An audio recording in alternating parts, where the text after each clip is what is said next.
அத்தை என்ன சாப்பாடு செய்யணும்? நைட்டு நான் உன்கிட்ட என்ன சொன்னேன்னு உனக்கு ஞாபகம் இல்லையா? நீங்க நைட்டு என் பொண்ணு வரா, சீக்கிரம் ஏஞ்சி வந்து சமையல் பண்ணு, வீடுலாம் ஏற கட்டி சுத்தம் பண்ணு. நான் நேற்று நைட்டே உங்ககிட்ட சொன்னேன். இவ்வளவு லேட்டா வந்தா எப்படி ஆகாது? போ போ, சீக்கிரம் போய் வேலையை பாரு, டைம் ஆகுது. பொறுக்கிய பத்தி விட்டுருக்காங்க. Pepper chicken செஞ்சியாமா? வடை போட்டியாமா? பாயாசம் செஞ்சியா? சீக்கிரம் சீக்கிரம் செய், வந்துட்டு போறாங்க. டைம் ஆயிடுச்சு, சாப்பாடு டைம் ஆயிடுச்சு, சீக்கிரம். எல்லாத்தையும் செஞ்சுட்டேன், செஞ்சுனே இருக்கேன். சோம்பேறி சோம்பேறி, நேற்றுக்கு தான் வடை மாவு போட்டு பெசஞ்சிருந்தா. இவ என்னத்துக்கு வடை போட்டு நான் என்னத்துக்கு சாப்பிடணும்? சீக்கிரமா சாப்பிடலான்னு பார்த்தா இவகிட்ட அவ இது அவ வீட்டுல இருந்து வந்துட்டோம். காலையில எழுந்து வந்து சமைப்பா.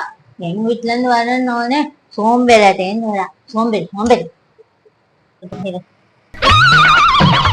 இதே நம்ம சைட்ல இருந்து யாருன்னா வந்தா எட்டி கூட பார்க்க மாட்டாங்க, லேட்டா எழுந்து வருவாங்க. இன்னைக்கு அவங்க பொண்ணு வருதுன்னு நானே காலையில இருந்து டான்ஸ் ஆடினேன்.